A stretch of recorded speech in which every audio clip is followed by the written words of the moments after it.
안녕하세요. 리뷰어제입니다. 진짜 오래전부터 순옥킴의 팬으로서 수많은 드라마를 봐왔지만 펜트하우스처럼 멀미나게 운전하는 드라마는 처음인 것 같네요. 옛말에 이런 말이 있죠. 한 번 찍은 답은 절대 바꾸지 말아라. 결국 14회까지 주구장창 밀던 뇌피셜을 지켰어야 했나 봅니다. 15회 리뷰에서 그렇게 진지하게 사과를 했는데 16회에서 바로 오윤희가 민설아를 집어던져 버리다니. 절대 순옥 유니버스에서는 눈으로 본 것도 믿어선 안 되는 아무것도 믿지 마 법칙이 생길 듯 하네요. 16회의 시작은 보는 내내 심장이 쪼그라들고 등에 식은땀이 흐르던 펜트하우스 15회 마지막 20분을 장식한 천서진이었습니다. 광기에 사로잡혀 피아노 앞에서 마제타를 칠 땐 정말이지 눈을 뗄 수 없었죠.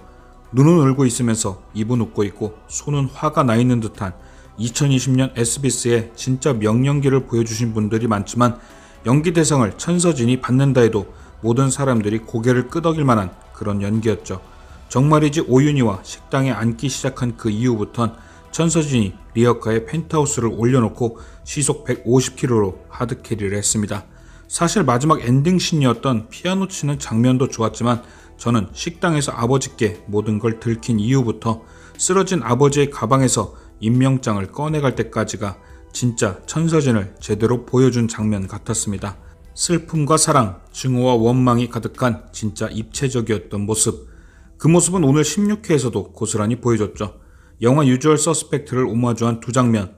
아버지의 시신이 있던 병실로 걸어가며 무표정에서 슬픔이 가득한 얼굴로 바뀔 때, 아버지의 장례식을 마치고 돌아와 방으로 들어갈 때 힘없는 발걸음이 또각또각 바뀔 때마다 온몸에서 소름이 돋았고 전복죽 한 사발을 완죽하고 난 빈 그릇은 가히 충격이었죠. 아버지의 죽음에 대한 죄책감을 스스로 가둬두고 자신의 목적이 완성된 것에 대해 기뻐하는 진짜 광기 그 자체였습니다. 하지만 천서진에겐 이제 브레이크가 사라진 셈이죠. 그동안 유일하게 천서진을 제어했던 아빠가 사라졌고 브레이크가 없어진 천서진의 폭주는 그녀를 어디로 보낼까요?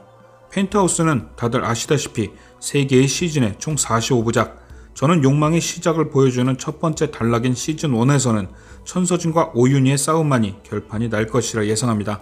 우리가 게임을 할 때 중간 보스들을 잡고 마지막 끝판왕을 잡는 것처럼 천서진은 시즌1의 보스가 되는 거죠.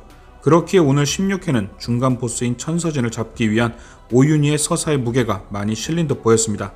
16회를 쭉 보면 아버지가 죽고 이사장이 되고 천서진은 원하던 모든 걸 갖는 듯하게 표현되었지만 실상을 위태위태한 성꼭대기에 서 있는 왕 같았죠.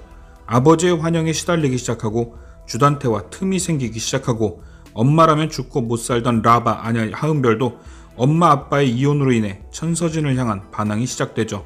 반면 오윤희는 점점 단단해지는 모습이 나옵니다. 아직 로건이와 심수련의 작전인 건 모르지만 명동 땅을 공동 개발하는 사업을 추진하며 주단태에게 능력을 인정받고 신임을 얻어갑니다. 그리고 계속되는 천서진의 도발에 점점 담금질 되어지는 쇠처럼 단단해지는 거죠. 그러니까 시즌1은 오윤희가 시즌3까지 가기 위해 레벨업을 하는 과정이고 천서진이라는 오랜 악연의 중간 보스를 잡으며 시즌3까지 흘러갈 캐릭터가 완성될 듯 합니다. 드라마 펜트하우스는 인간의 욕망을 주제로 삼고 있습니다. 그렇게 순옥킴 드라마에서 늘 확실하던 선과 악의 경계선도 모호하죠. 아무리 착했던 사람도 인간의 욕망 앞에서 얼마나 변할 수 있는가를 보여주는 게 주제가 아닐까요? 그렇기에 그 주제를 명확히 보여주고 있는 오윤희가 저는 드라마 펜트하우스의 진짜 주인공이 아닌가 생각합니다. 어쩌면 그래서 더더욱 민설아를 죽인 범인이 오윤희 같기도 했고요. 선역의 심수령과 16회까지 한편으로 활동했지만 모든 사건의 시작인 47층에서 오윤희는 민설아에 관한 기억을 떠올리고 심수련은 그동안 자신이 오윤희를 이용했다는 사실을 고백하며 둘의 관계는 동맹에서 갈등으로 넘어가는 확실한 메시지가 전해진 듯 합니다. 오늘 오윤희가 입었던 흰옷이 피에 물들며 주단태가 천서진을 위해 사두었던 검은 옷으로 바뀐 장면 또한 선역에서 흑화로 바뀌는 또 하나의 복선인 것도 같네요. 거기에 무지개화돼버린 베로나를 보며 자책하는 모습 또한 앞으로 그녀가 베로나를 위해 무엇이든 할 수 있는 사람이 될 것이라는 예상을 해볼 수가 있습니다. 오윤희는 오늘 주단태를 향한 천서진의 마음이 찐사랑임을 깨달았고 그로 인해 천서진에게 할 수 있는 최고의 복수에 주단태를 이용하게 되는 듯한 느낌이 들었죠. 그렇기에 오늘은 그 시작으로 천서진과 주단태가 계속 부딪히는 연출이 많았습니다. 아마도 오윤희가 들어갈 틈을 만들어가는 과정이겠죠. 하윤철과 이혼하고 외도를 용납 못하던 아버지까지 죽게 되었으니 이제 천서진은 대놓고 주단태를 가지려 합니다. 하지만 주단태에게 옆자리는 언제나 심수련뿐이죠. 아직까지 천서진을 버리지 못하고 있지만 16회 마지막 심수련에게 서로 한 번씩 실수했으니 사랑은 이제부터 하면 된다는 이태호를 순한 맛으로 만들어버리는 대사를 하는 걸로 봐선 역시나 천서진은 주단태에게 그저 실수인 것이죠. 거기에 자신의 트라우마까지 만져주는 오윤희까지 등장하게 되고 오늘 주단태 얼굴에서 제일 많이 보였듯이 이미 천서진에게 주단태는 질려가고 있습니다. 모든 판이 확실하게 깔린 상황이죠. 심수련과 로건이의 복수에도 주단태 옆에 오윤희가 가깝게 붙어있는 게 유리하고 천서진에 대한 오윤희의 복수에도 그녀가 주단태 옆에 붙어있는 게 효과적이죠. 일단 오윤희는 심수련을 돕는 차원에서 그리고 자신의 복수를 위해 주단태 옆을 차지하겠죠. 그리고 끝까지 자신이 민설아 사건과 관련된 것은 감출 듯 합니다. 17회 예고에서 그날 입었던 옷을 태우고 손에 걸려있던 사과 목걸이를 부셔버리는 것이 그것을 증명해주는 듯 한데요. 이 일로 오윤희는 완벽하게 심수련을 배신하는 게 되는 거죠. 지금까지는 주단태의 외도 때문에 심수련이 복수하는 줄 알았지만 오늘 심수련은 오윤희에게 민설아가 친딸이라고 고백한 상황, 그 말을 듣고도 자신이 관련된 증거들을 없앴다는 건 결과적으로는 심수련을 완벽하게 속인 거죠. 심수련이 말한 네가 무슨 잘못을 해도 용서해줄게 라는 복선이 현실로 다가와 버린 겁니다.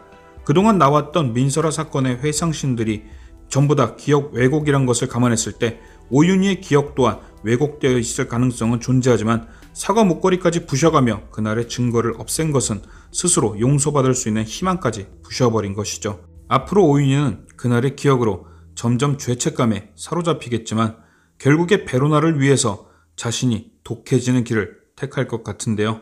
자신의 복수도 하면서 자신의 죄도 감출 수 있는 길, 아마도 심수련은 오윤희에게 민설아가 자신의 딸임을 고백하며 자신이 생각하고 있던 범인에 대한 이야기도 하겠죠. 오윤희의 손에 감겨있던 사과 목걸이를 루비 반지로 착각하고 천서진이 범인이라고 알려줄 듯한데요. 사실을 숨기고 있는 오윤희 입장에선 일석이조인 상황이죠. 오윤희는 그런 심수련의 기억을 이용해 천서진을 범인으로 몰아가는 모습이 나올 듯합니다. 그렇게 하는 것이 복수는 물론 자신의 잘못까지 덮을 수 있는 길이니까요. 재밌는 건 이런 오윤희와 천서진의 모습들이 베로나와 하은별을 통해 그대로 보여진다는 거죠. 지금까지는 오윤희가 천서진에게 당했던 것처럼 베로나가 하은별에게 당해왔죠. 하지만 17회 예고를 보면 무지개화되었던 베로나가 하은별을 압박하는 모습이 나옵니다. 천서진과 오윤희의 입장이 달라진다는 것을 보여주는 것처럼요. 그리고 거기엔 주석훈도 등장합니다. 오윤희와 천서진의 싸움에 주단태가 이용되는 것처럼 베로나와 하은별의 싸움에도 주석훈이 등장하는 거죠. 그렇기에 베로나와 하은별의 싸움이 오윤희와 천서진의 복선이 될 가능성이 없지 않고 하은별의 마지막이 천서진과 똑같을 수도 있을 듯 합니다. 뒤로 가면 갈수록 럭비공처럼 어디로 튈지 모르는 펜트하우스, 과연 내일은 또 어떻게 들었다 놨다 하게 될지 기대하며, 그래서 오늘의 한 줄 평, 이쯤 되면 마두기 어깨에 나비 문신이 있어도 안 놀랄 듯.